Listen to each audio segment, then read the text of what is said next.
한번 합독하도록 하겠습니다.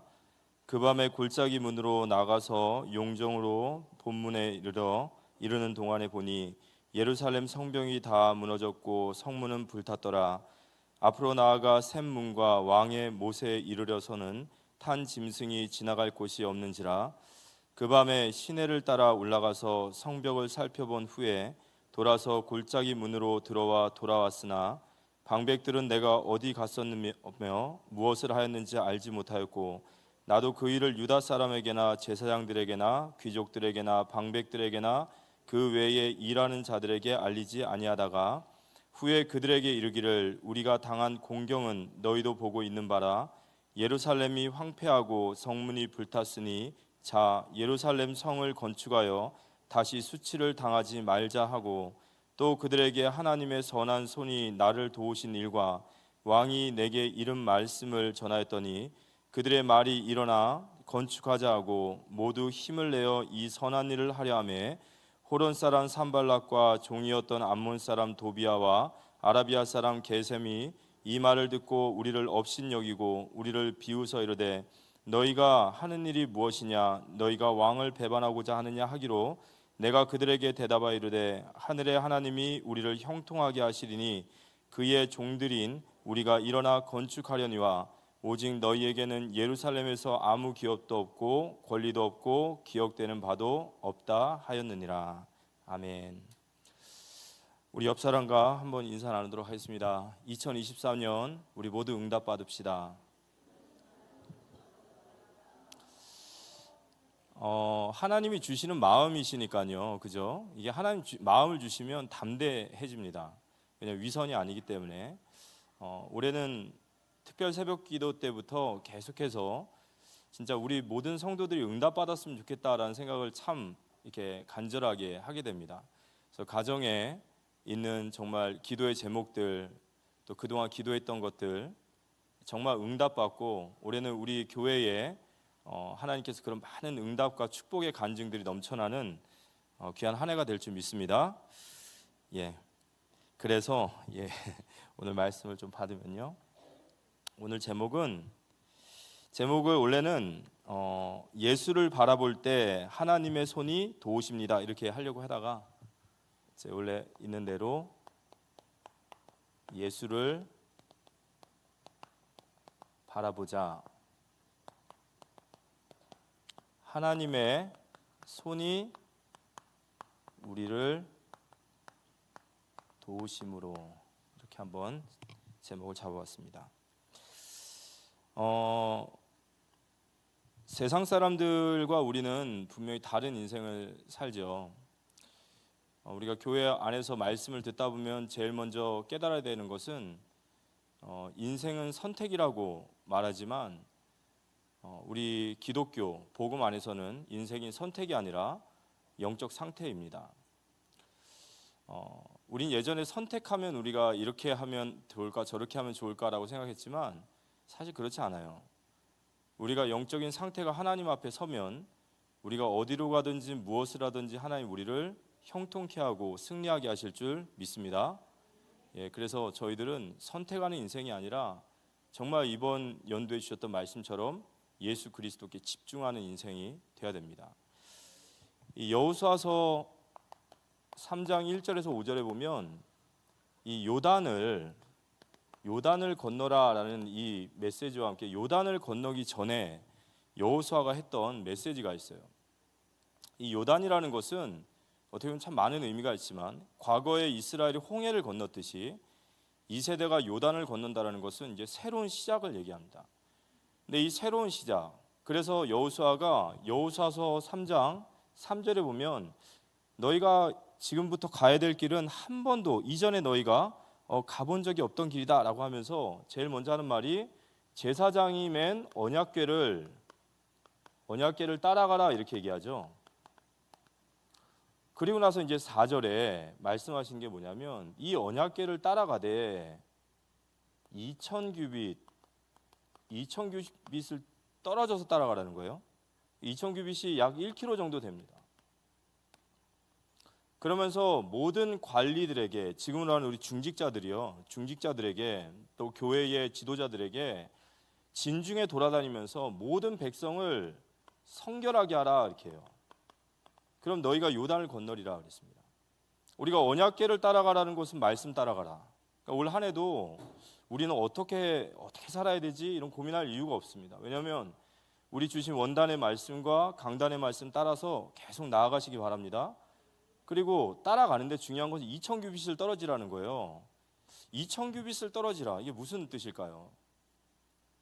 여기에 대한 많은 해석들이 있는데 저는 이걸 이렇게 해석합니다. 여러분, 말씀을 받을 때는요 굉장히 낯설게 받아야 돼요. 이 말 이해하십니까? 여러분들이 메시지를 받고 말씀을 받을 때 그 말씀이 너무 여러분들에게 뭐라고 할까요? 이제는 뭐 습관적으로 또는 막 그런 식으로 받으면 안 돼요. 정말 기도해야 될 것이 그런 것들이에요. 매 주마다 또 말씀 받을 때마다 이 말씀이 참 나에게 낯설게 느껴지고 새롭게 느껴지고 정말 생명의 말씀처럼 여러분 그렇게 받는 은혜가 임하길 기도합니다. 이게 막 정말 뭐라고 할까요? 다 우리 안에 막 습관처럼 타성에 젖어서 그러면 안 돼요, 여러분. 그럼 여러분 영혼이 죽어요. 우리가 기도해야 될 것은 우리 외적인 거는 기도할 거 많지 않아요. 근데 여러분이 정말 은혜를 받으면 여러분의 깊은 안이 보여지기 시작해요. 속사람을 두고 기도할 것들이 많아지는 거예요. 백성을 성결케 하라 그래요. 성결이 뭘까요? 기독교의 성결은 딱 하나입니다. 따라합시다. 오직. 이게 성결이에요. 오직이 성결이에요. 그러면 이번 연도에 우리에게 예수를 바라보자 그랬어요. 믿음의 주요 온전케 하시는 예수를 바라보라. 그런데 이게 우리가 정말 중요한 것은 그거예요. 기도해야 될 것은 예수를 바라보는데 정말 우리가 철저히 바라봐야 된단 말이에요. 철저히. 이게 신앙생활에 우리가 기도해야 될 은혜의 영역입니다. 그러니까 정말 철저히 바라볼 수 있냐 이거예요. 그래서 바울이 빌립보서 3장 8절에 보면 내가 모든 것을 해로 여긴대요. 내가 지난날에 내가 가지고 있던 뭐 직분, 지위라든지 배웠던 지식이라든지 경험이라든지 이게 내게 해가 된다는 거예요. 과거에는 이런 것들이 나에게 내 인생을 참 뭐라고 할까요? 힘 있는 인생으로 확실한 인생으로 이끌어 갔는데 내가 예수님을 만나고 났더니 이것들이 내가 예수를 철저히 바라보는 데에 다 걸림돌이 되는 거예요. 그래서 이거 난 배설물로 여기기 위해서 기도하는 겁니다. 여러분 예수를 바라보되 철저히 주님을 바라보는 우리가 되기를 기도합니다. 예수를 바라보다라는 뜻은요. 예수를 바라보라. 그분의 뜻을 향해 나아가는 인생이겠죠. 정말로 그분을 의지하는 거겠죠. 믿음의 주요. 우리가 가야 될 길은 오직 예수 그리스도예요. 표대를 향하여 나아가야 돼요. 근데 그것도 우리 힘으로 갈 수 없어요. 온전케 하시는 건 예수이기 때문에 우리가 믿음으로 올 한 해 동안 예수님을 바라보고 갈 수 있는 힘도 예수를 바라볼 때 나오는 거예요. 그분을 철저하게 우리는 의지할 수 있어야 돼요. 그분에 대한 영광, 그의 영광을 위해 사는 것이 내게 가장 유익이다. 이게 우리에게 정말 철저하게. 근데 이게 잘 안 되죠. 왜냐? 아직 내가 쓸만해서 그래요. 그래서 신앙생활을 나도 믿고 주님도 믿고 약간 적당히 반반 섞어서 가는 거죠. 주님은 저를 좀 도와주십시오. 아직 온전히 주님을 바라보지 못하고 온전히 주님을 신뢰하지 못하고 온전히 주님의 영광을 위해 살 수가 없어요. 그래서 우리가 기도해야 되는 줄 믿으시기 바랍니다. 그런데 우리가 마태복음 17장 8절처럼 정말로 우리가 예수를 바라볼 때 우리가 구약에 예수님의 그림자 바라보고 그 주님을 향해 나갔던 사람들 어떻게 됐습니까? 다 승리했어요. 예수님의 그림자라고 예수님의 복음의 그림자 그분을 향해서 그분의 뜻을 향해서 나갔던 사람들 한 사람도 빠짐없이 모두 다 기적 같은 은혜 속에 승리했습니다. 노아 우리가 이거 해석할 수 있겠습니까? 그런데 예수를 바라보고 믿음을 바라보고 주님 내게 주신 뜻을 바라보고 묵묵히 그 믿음으로 가니까 그 어마어마한 일들을 해내는 거예요. 6월절에 어린 양의 피를 바를 때 애굽이 무너지는, 여리고성을 돌아라 말할 때 오직 예수님만 의지하고 그분의 뜻만을 알고 계속 그분을 신뢰하고 나갈 때 여리고가 무너지는, 구약에 전부 다 그 얘기예요. 예수를 바라보는 자, 실체가 아니지만 그림자라도 그 예수를 바라보고 하나님의 뜻을 바라보는 자 승리하는 줄 믿으시기 바랍니다. 신약도 마찬가지죠. 신약의 초대교회와 바울, 안디옥 교회, 제가 참 이렇게 묵상이 깊은 분들은 말을 한마디 하더라도 굉장히 그 사이다 같이 시원하게 하시는 것들이 있어요. 제가 들었던 말 중에 참 제 마음속에 지금도 아마 죽을 때까지 잊지 못할 말 중에 하나가 뭐냐면 이런 얘기예요. 예수를 위해서 살았던 사람 중에 단 한 사람이라도, 지금 인류 역사상 예수를 믿었던 사람 중, 예수를 위해 살았던 사람 중에 단 한 사람이라도 내가 후회합니다라고 말하는 사람 한번 찾아보세요. 있나? 단 한 사람이라도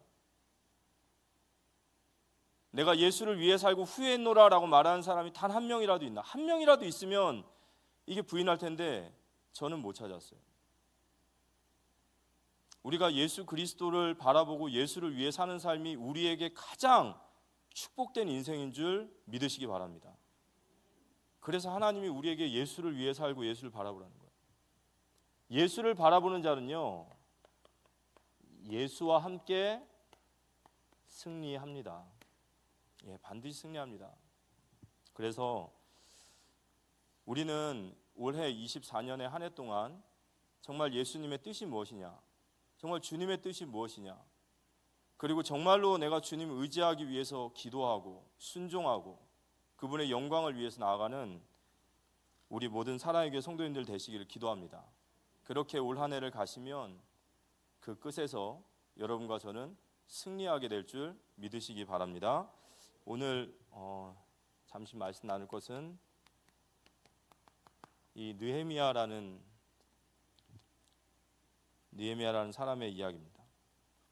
이 사람 역시 정말 예수님을 바라보고 주님만을 바라본 참 귀한 목회자가 아닌데 평신도임에도 불구하고 정말 이스라엘을 재건한 귀한 일을 한 사람입니다. 우리가 성경이나 교회사를 보면 아무리 그 시대가, 그 시국이 어렵고 상황이 아무리 안 좋을 때라도 하나님의 방법은 항상 똑같습니다. 하나님의 방법은 사람이에요. 항상 하나님은 그 사람을 찾으십니다.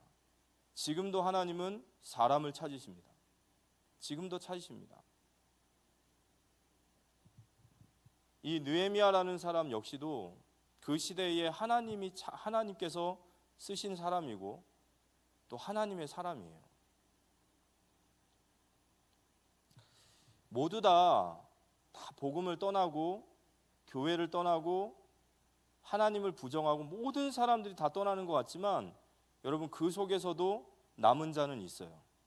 아멘? 남은 자는 있습니다.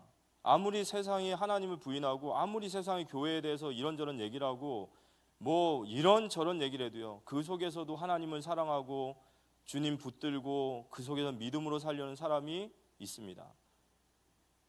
바로 그 사람이 바로 여러분들인 줄 믿습니다. 맞습니다. 능력이 아니에요. 내 마음속에 주님을 사랑하고자 하는 마음이 있기 때문에 그 사람이 맞아요. 이 느헤미야가 그런 사람이었습니다. 이 느헤미야 시대의 상황은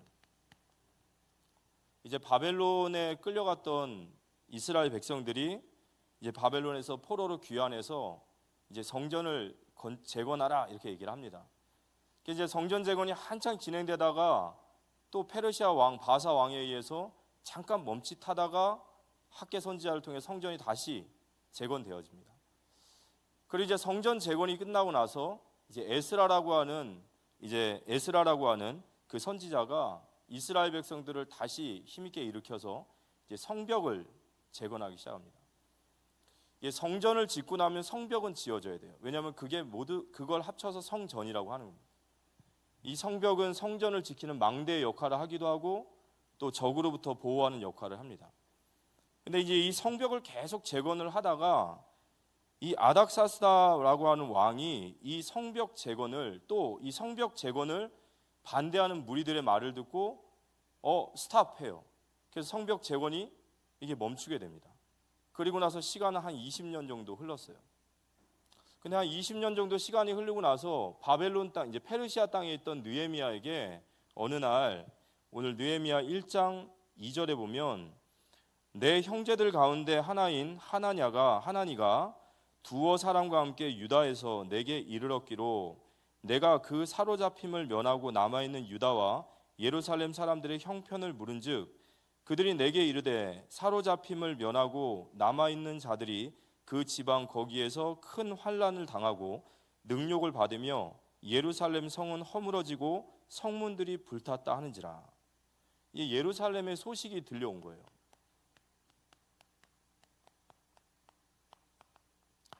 이 느헤미야의 형제인 하난이라고 하는 이 사람이 이 예루살렘으로부터 이 느헤미야에게 와서 소식을 전하는데 지금 예루살렘의 그 고토로 돌아간 사람들의 형편이 너무너무 비참한 거예요. 그들이 큰 환난을 받고 능욕을 당하고 있고 성전은 회파돼서 무너져 있고 그리고 성벽도 다 무너져 있다. 예루살렘의 비참한 그런 모습들을 이렇게 이야기하기 시작하는 거예요. 근데 느헤미야가 이 말을 듣고 나서 그가 이 예루살렘의 이 황폐함이죠. 이 황폐함을 보고 이 밤잠을 자지 못하기 시작해요. 그냥 뭐 듣고 그냥 쓱 넘어간 게 아니라 정말 잠을 자지 못할 만큼 이게 가슴에 담겨서 심각하게 그를 마음속에 고통을 주는 거예요. 근데 느헤미야는 사실 어떤 사람이냐면 바벨론 포로 한 2세대, 3세대쯤 돼요. 그래서 이 사람은 예루살렘을 가본 적이 없어요. 바벨론에서 태어나서 바벨론에 자랐고 그리고 술 맡은 관원장으로서 나름대로 이 페르시아 안에서도 잘 자리를 잡은 사람이에요. 그래서 이러한 이야기들을 그냥 보지도 않은 고토 땅이니까 쓱 넘길 수도 있었는데 그 말을 듣고 나서 느헤미야가 잠을 자지 못할 만큼 그렇게 깊은 심각한 고민에 빠지는 겁니다. 유다 백성들이 환난을 당하고 있고 수치를 당하고 있고 예루살렘 성전은 다 무너져서 불에 타고 있는 모습들이 이 사람 눈에 이제 선하기 시작했던 거예요. 그걸 우리가 보통 뭐라고 하죠? 그걸 거룩한 부담감이라고 하는 거예요. 거룩한 부담감이 잡히기 시작했어요. 이 거룩한 부담감을 보라고 뭐라고 하냐면요, 이걸 보고 부르심이라고 합니다.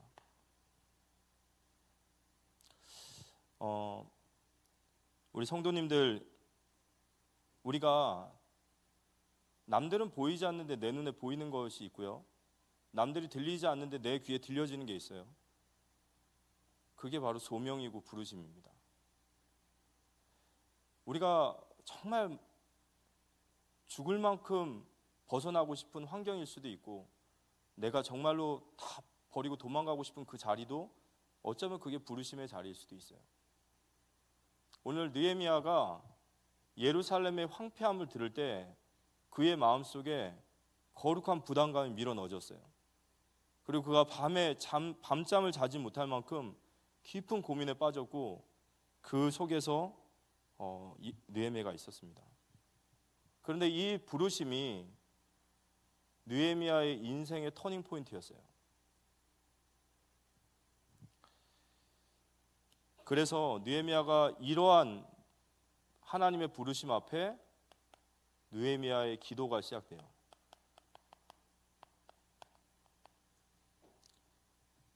1장 4절에 보니까 이 말을 듣고 앉아서 울고 수일 동안 슬퍼하며 하늘의 하나님 앞에 금식하며 기도하여 그랬습니다.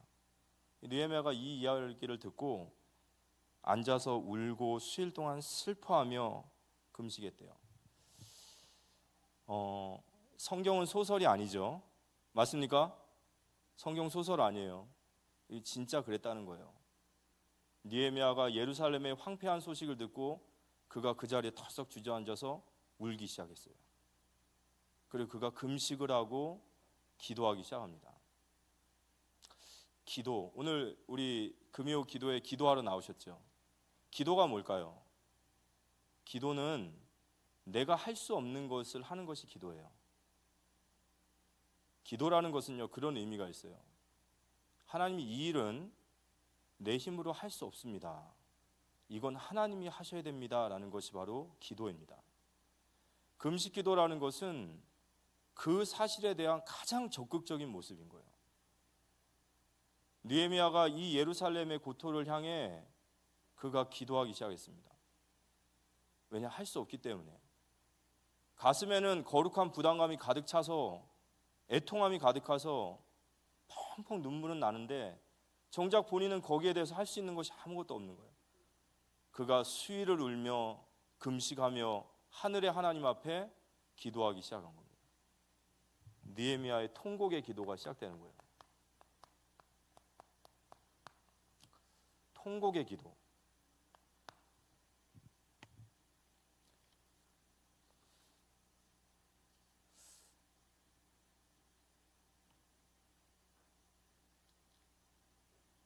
우린 무엇 때문에 우는지 그죠? 우린 무엇 때문에 우시죠? 혹시 요 근래 울어보신 적 있으십니까? 왜 우셨습니까? 세상적인 것들, 우리 거기에 많은 눈물도 흘릴 수 있지만 오늘 느헤미야의 기도는, 느헤미야의 눈물은 그런 세상적인 눈물은 아니었어요. 바울의 기도도, 바울의 눈물도 그런 눈물이 아니었고, 예수님의 눈물도 그런 눈물이 아니었고, 예레미야의 눈물도 그런 눈물이 아니었어요. 느헤미야도 이 말을 듣고 나서 그가 눈물의 기도를 시작합니다. 그래서 그 고국을 놔두고 계속 기도했겠죠. 하나님, 저 예루살렘의 성전이 무너지고 성벽이 무너져서 이스라엘 백성들이 계속해서 고난을 받고 지금 수치를 당하고 있는데 하나님, 이 일을 하나님 도와주십시오. 이걸 어떻게 해야 되겠습니까? 라고 계속 기도했겠죠. 근데 이제 기도를 하고 있는데 하나님께서 아이고 죄송합니다. 이게 여기 넘어가면 안 되는데. 이제 기도의 내용. 이 느헤미야가 기도를 하는데 5절에서 11절까지 말씀을 보면 느헤미야의 기도가 나와요. 첫 번째는 느헤미야 1장 5절에 보면 느헤미야가 언약을 딱 붙잡고 나와요. 언약을 지키시며 긍휼을 베푸시는 주께 간구합니다. 이렇게 나옵니다. 주님, 우리 백성의 언약을 기억해 주시고 우리를 불쌍히 여겨 주십시오 라고 이렇게 기도합니다. 그리고 나서 6절에 보면 우리 이스라엘 자손이 주께 범죄한 죄들을 자복하오니 주는 귀를 기울이시며 눈을 여시사 종의 기도를 들어주옵소서. 이제 백성들의 죄를 회개하기 시작해요. 하나님, 우리 백성이 이렇게 지금 수모를 당하고 수치를 당하는 것은 주께서 우리에게 말씀하신 계명을 떠나고 우상을 섬기고 우리의 죄로 말미암아 우리가 이 지경이 됐습니다. 주님, 용서해 주십시오 라고 막 기도하기 시작합니다. 그런데 한참을 그렇게 기도하다가 기도가 딱 바뀌어요. 어떻게 바뀌냐? 백성의 죄를 위하여 기도하던 느헤미야가 나와 내 아버지의 집이 범죄하여 주를 향하여 크게 악을 행하여 주께서 주의 종 모세에게 명령하신 계명과 율례와 규례를 지키지 아니하였습니다. 기도가 바뀝니다. 처음에는 이스라엘 백성들이, 우리 백성들이 죄를 범하여서 우리가 이렇게 수치를 당하고 망하게 됐습니다. 용서해 주십시오라고 계속 기도하고 있는데 기도가 바뀌어요. 하나님, 나와 내 가정이 죄를 지었습니다. 이 진짜 기도예요. 이게 진짜 기도입니다. 우리가 가령 하나님, 우리 교회 어떻게 합니까? 하나님, 우리 교회를 정말 어떻게 하나님께서 이끌어 주십시오라고 막 기도를 하시기 시작하면요, 그 기도가 깊어지고 성령께서 그 기도에 임하실 때 기도가 바뀌어요. 주님, 내가 교회를 위하여 기도하지 않은 죄를 회개합니다. 내가 교회를 위하여 기도하고 내가 교회를 더 아끼고 사랑했어야 되는데 내가 정작 그러지 못했군요. 느헤미야의 기도가 그런 거예요. 그런데 이렇게 기도하고 있는데 또 8절, 9절, 10절에 보면 이제 느헤미야가 회복을 위해서 기도해요. 하나님, 이 백성을 회복시켜 주십시오. 계속해서 하나님 앞에 기도하고 있습니다. 계속 기도하고 있는데요, 느헤미야의 순종, 11절에 보니까 기도 제목이 참 신기한 기도 제목이 나오는 거예요. 11절 제가 한번 읽어보면요, 주여 구하오니 귀를 기울이사 종의 기도와 주의 이름을 경외하기를 기뻐하는 종들의 기도를 들으시고 오늘 종이 형통하여 이 사람 앞에서 은혜를 입게 하옵소서 하였나니 그때 내가 왕의 술 관원이 되었느니라. 느헤미야가 한참 기도하다가 마지막 기도에 이렇게 얘기해요. 주여 내가 이 사람 앞에서 은혜를 입기 원합니다. 이 사람이 누구일까요? 그의 아닥사스다 왕이에요. 깊은 기도를 하다가 하나님이 나를 술 맡은 관원장으로서 아닥사스다라고 하는 이 아닥사스다 왕이 누구냐면 성벽을 건설하는 것을 멈춰라고 명했던 왕이에요. 알고 봤더니 내가 지금 그 왕 옆에서 술 맡은 관원장으로 있는 거예요. 하나님 앞에 하나님 민족을 위해서 기도하고 우리 예루살렘이 황폐하고 백성을 위해서 기도하고 회개하고 하나님 나와 내 부모가 내 조상이 범죄하였습니다라고 기도하기 시작하는데 기도 속에서 기도가 나오는 거예요. 하나님 내가 이 사람 앞에서 은혜를 입게 하옵소서. 하나님이 나를 그래서 술 맡은 관원장으로 이때 나를 여기 그래 세워놓으신 거구나. 하나님이 나를 아닥사스다 왕 앞에 세우기를 원하시는구나. 내가 그에게 가서 예루살렘의 성벽을 재건하게 해달라고 말을 해야 되는구나. 이게 가슴에 기도 속에서 사명이 오는 거예요. 근데 아까도 제가 말씀드렸지만 이 기도가 쉬운 기도가 아니죠. 왜냐하면 아닥사스다 왕은 전 세계를 다스리는 왕이고 그 권세와 권력이 하늘 끝까지 올라가 있는 왕이에요. 근데 그런 왕이 이스라엘 나라가 반란 일으킬 줄 모르니까 성벽 재건하지 마라고 말했던 그 명령을 다시 해라고 말한다는 게 그게 쉬운 일입니까? 말도 안 되는 소리예요. 그래서 말도 안 되기 때문에 느헤미야가 기도하기 시작하는 거예요. 하늘의 하나님 앞에 우리를 긍휼히 여겨달라 기도하고 내가 이 사람 앞에서 은혜를 입게 해달라고 계속해서 기도하기 시작하는 거예요. 근데 오늘 우리 제목처럼 우리가 기도할 때 하나님의 손이 우리를 도우심을 믿으시기 바랍니다. 모든 일은 기도 속에서 일어나는 것 같아요. 우리의 생각을 바꾸기도 하시고 우리가 정말 기도하는 그 대상의 마음을 바꾸기도 하시고 하나님의 손이 도우심으로. 느헤미야가 금식으로 기도하는데 여기 보면 이제 기스롤에서부터 니산월까지 기도했다라고 하는데 그게 4개월 정도 됩니다. 이 4개월 동안 느헤미야가 계속해서 금식하고 기도하는 거예요. 계속 기도하고 있는데 하나님 시간표가 딱 임하는 거예요. 이사야 60장 22절에 나 여호와가 때가 되면 속히 이루리라. 하나님의 때가 있음을 믿으시기 바랍니다. 기도의 줄을 놓치지 마시고. 우리가 아까 그랬잖아요. 예수를 바라보라 했는데 철저히 바라봐라. 그게 뭔 말이에요? 이거 아니면 답이 없다는 거예요. 이거 아니면 답이 없는데 어디 가실 거예요? 계속 여기 예수 그리스도 바라보고 기도하는 거죠. 느헤미야도 마찬가지였어요. 하나님의 뜻이 섰습니다. 하나님께서 나를 통하여 아닥사스다 왕 앞에 가서 성전 재건을 다시 하기 원하시는구나. 그리고 그가 계속 기도하는 거예요. 주님 바라보고. 근데 그렇게 주님을 바라보고 계속 바라보는데 느헤미야 2장 1절에서 2절에 보니까 이제 아닥사스다 왕 20년째의 니산월에 이제 느헤미야가 포도주를 가지고 왕 앞에서 이렇게 다시 의전을 하고 있는데 2절에 왕이 내게 이르시되 내가 병이 없거늘 어찌하여 얼굴에 수심이 있느냐 이는 필연 내 마음에 근심이 있음이로다 하더라. 그때 내가 크게 두려워했다. 왜 두려워했을까요? 지금 우리가 알고 있는 대통령이 아니라 이 시대의 왕들은 진짜 무서운 사람들이에요. 그래서 하만도 이렇게 얼굴에 보자기 딱 씌워서 끌고 가면 그대로 이제 장대에 매달려 죽이는, 왕을 아련하는 신하가 얼굴에 근심이 있다든지 뭔가 얼굴에 그런 모습들이 보이면요, 왕은요 그냥 바로 데려가서 죽여요.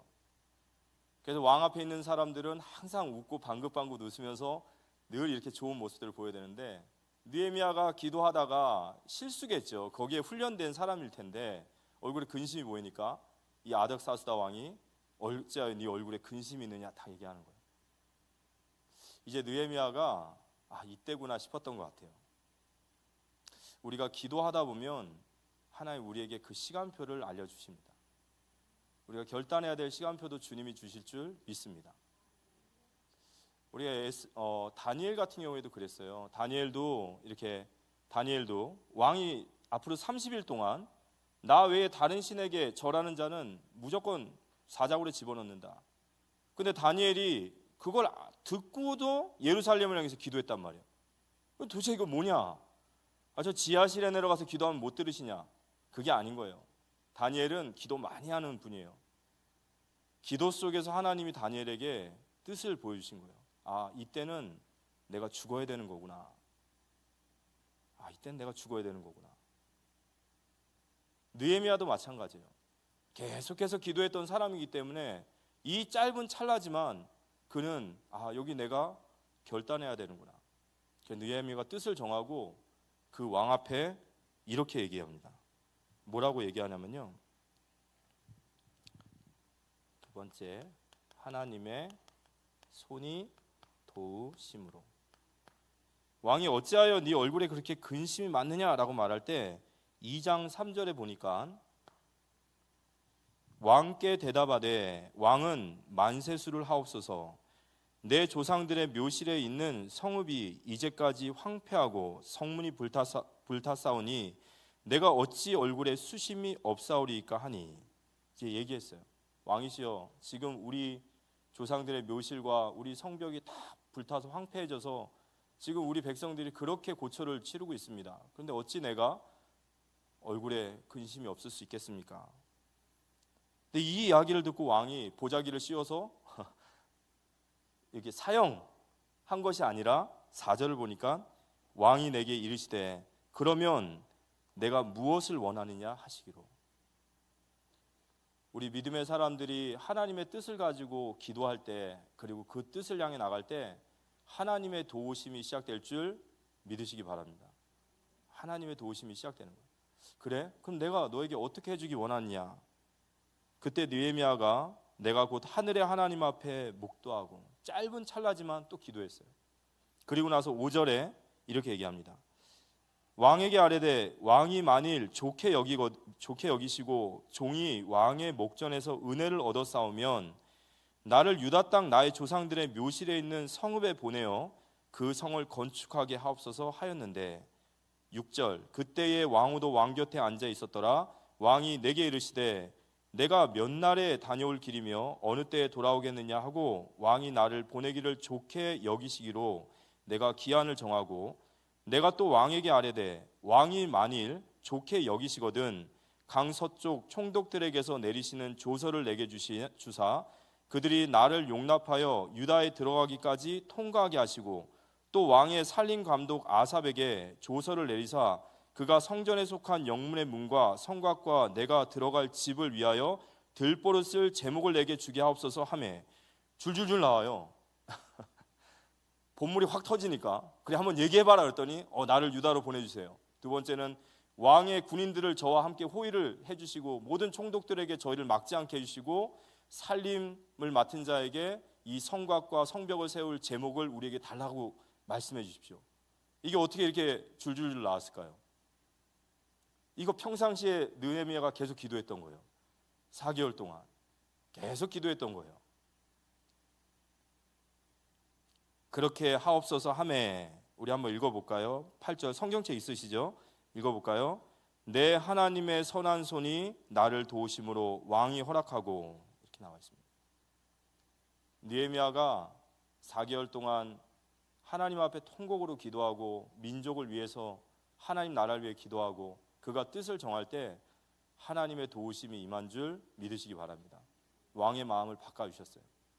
그리고 그 왕을 통하여 성벽과 성전을 재건할 모든 것들을 다 얻게 됩니다. 그리고 나서 10절과 11절이 지나고 나면 이제 느헤미야가 이 예루살렘에 가게 됩니다. 예루살렘에 가게 됩니다. 10절부터 이제 쭉 내용이 있는데요.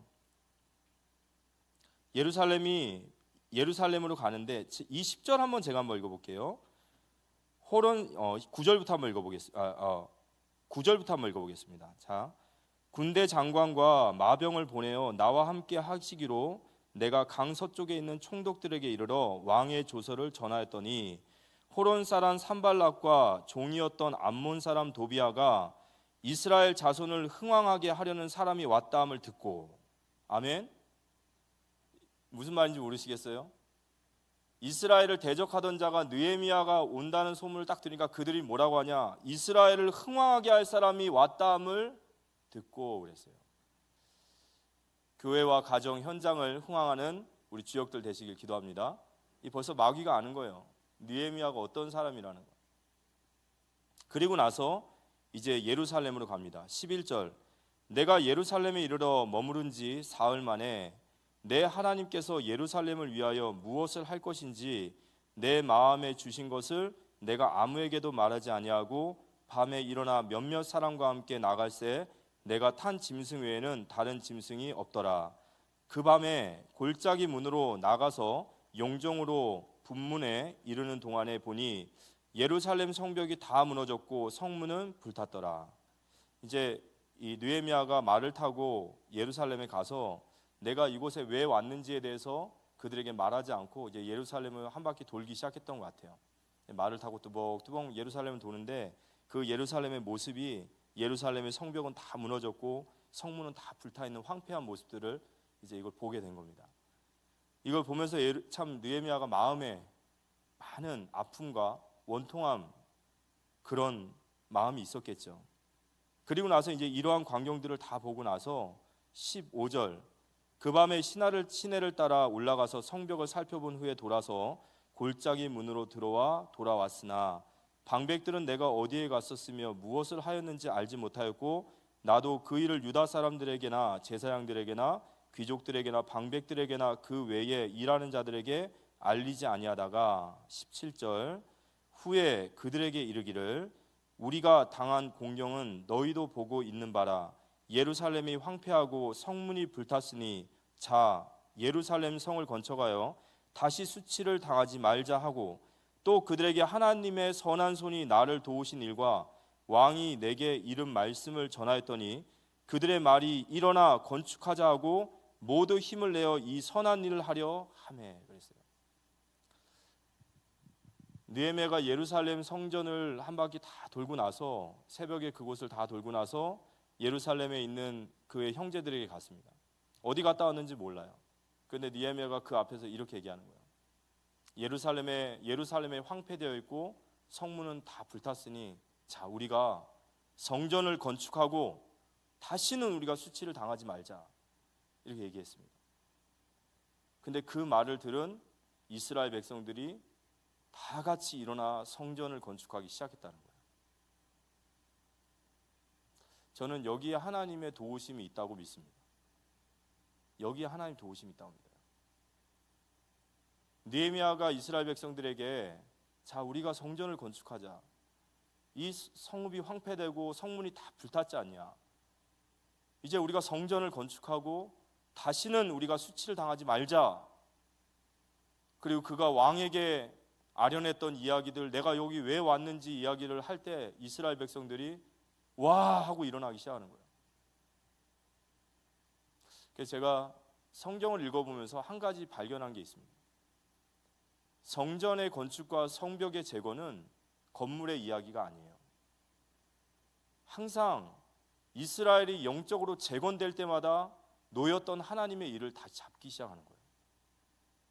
그래서 성전의 이 성벽이 재건되기 시작합니다.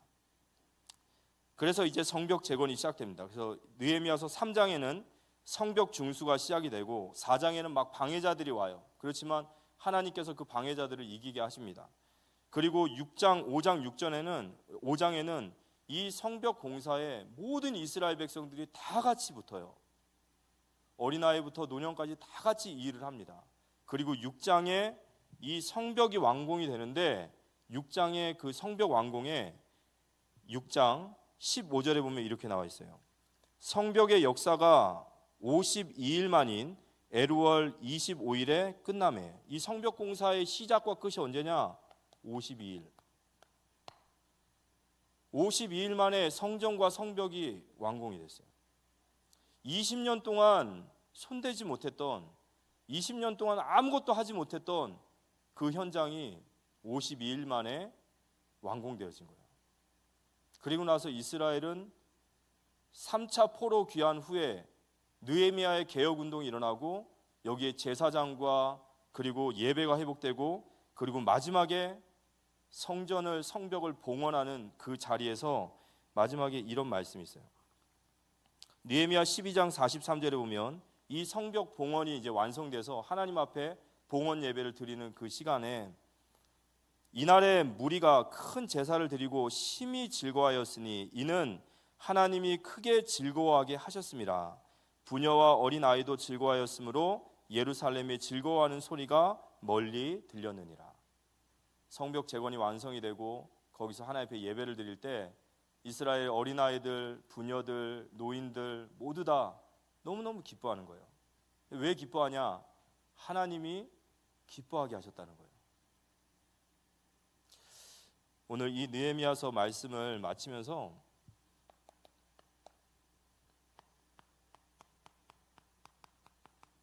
예수를 바라볼 때 하나님의 손이 도우신다. 이 느헤미야가 하나님 바라본 사람입니다. 그리고 하나님의 뜻을 두고 하나님만을 의지하고 하나님의 영광을 위해서 뛰었던 사람입니다. 그래서 저는 오늘 이 말씀 전하면서 이 느헤미야를 바라보면서 기도하면서 이런 생각을 하게 됐습니다.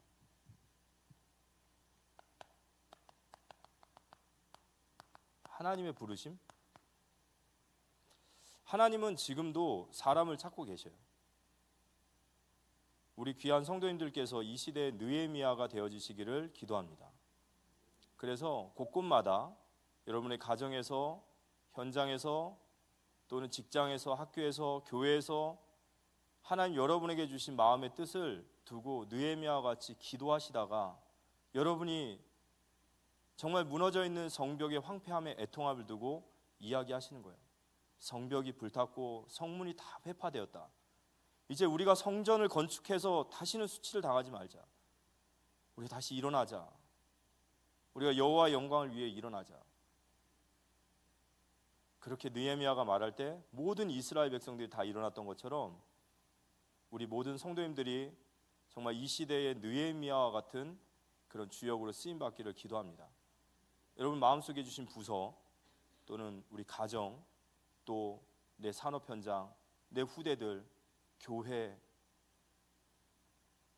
학계와 같이 느헤미야와 같이 이스라엘 백성들을 깨우는 영적 지도자로서 그런 축복받는 우리 귀한 성도님들 되기를 기도합니다. 하나님의 손이 도우심으로 반드시 하나님이 도우실 거예요. 반드시 하나님의 뜻을 붙잡고 통곡으로 기도하고 그 뜻을 위하여 결단하고 나갈 때 하나님 반드시 도우심이 있을 겁니다. 그리고 하나님은 우리는 기적이라고 하지만 하나님 여기 응답하셨어요. 기적과 같은 응답.